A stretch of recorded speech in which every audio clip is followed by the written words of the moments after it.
Como podemos calcular a capacidade de produção, pessoal? Então a gente vai falar como calcula a capacidade, depois a gente vai mostrar como calcula a demanda e desdobrando esses conceitos através de exemplos. Então realmente aguarde, porque muitas vezes a fórmula traz um pouco de dificuldade de entendimento, mas com um exemplo prático isso é clarificado. Então vamos lá aprender como calcular a capacidade de produção.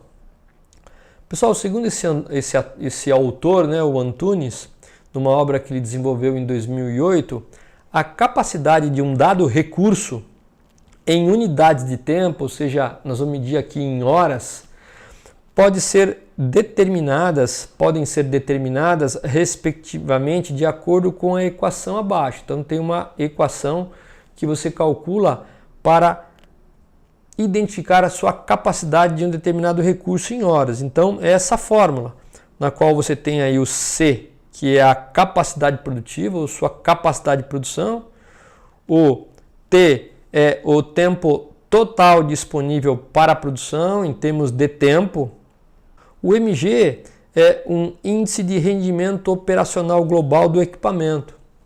Então é um índice de rendimento operacional global do equipamento, ou seja, o OEE.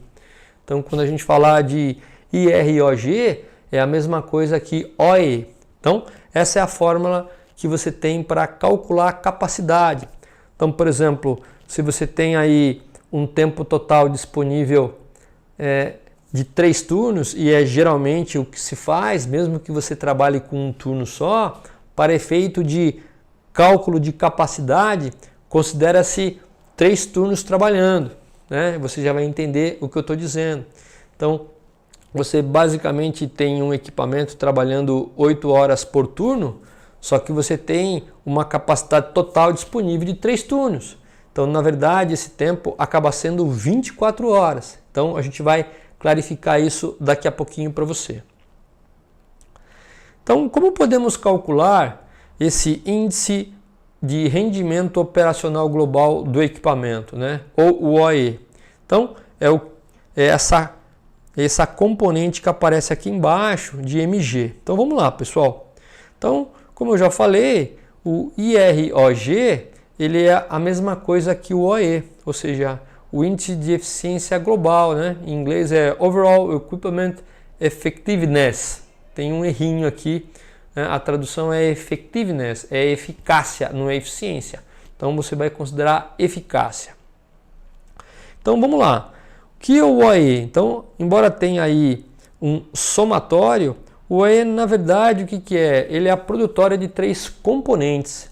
É o componente relativo à disponibilidade que você tem do equipamento, e aqui a gente vai considerar, o modelo considera a disponibilidade global, ou seja, 24 horas por dia. A segunda componente é de eficiência ou de performance, e a terceira é de qualidade, ou seja, de produtos aprovados.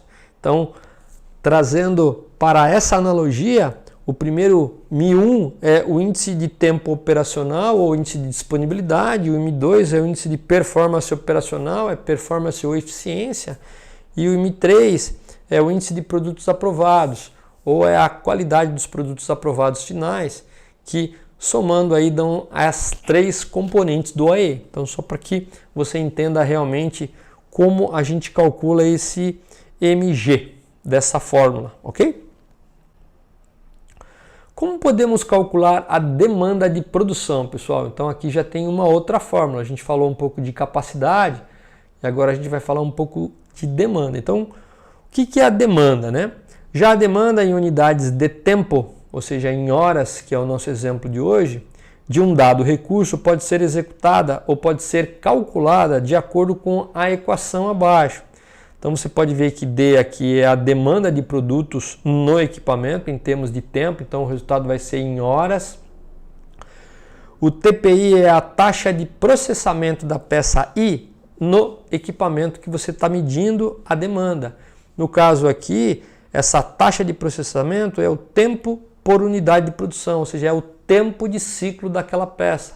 Ou seja, quanto tempo você gasta em um determinado recurso para se fazer uma peça, ou um metro, ou 1 quilo, seja qual for a unidade que você mede em relação ao produto que você produz.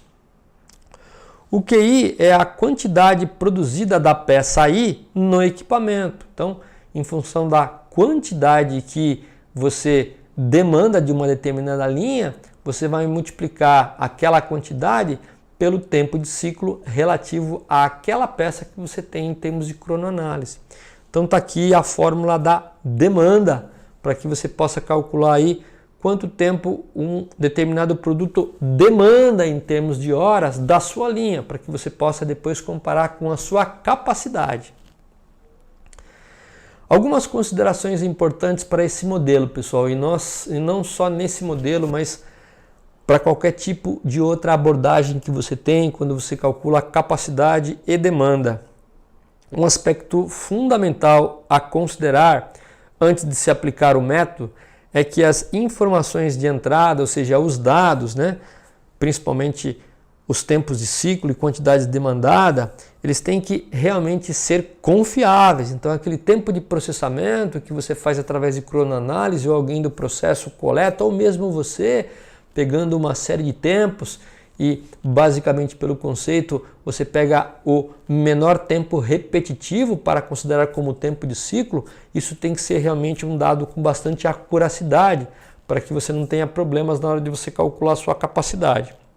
Esse aspecto é um pré-requisito para se definir com precisão qual recurso é a restrição do sistema, que a gente vai ver daqui a pouquinho alguns conceitos dentro desse modelo, que é o método de identificação de gargalo pela teoria das restrições. Então, aqui algumas considerações importantes para esse modelo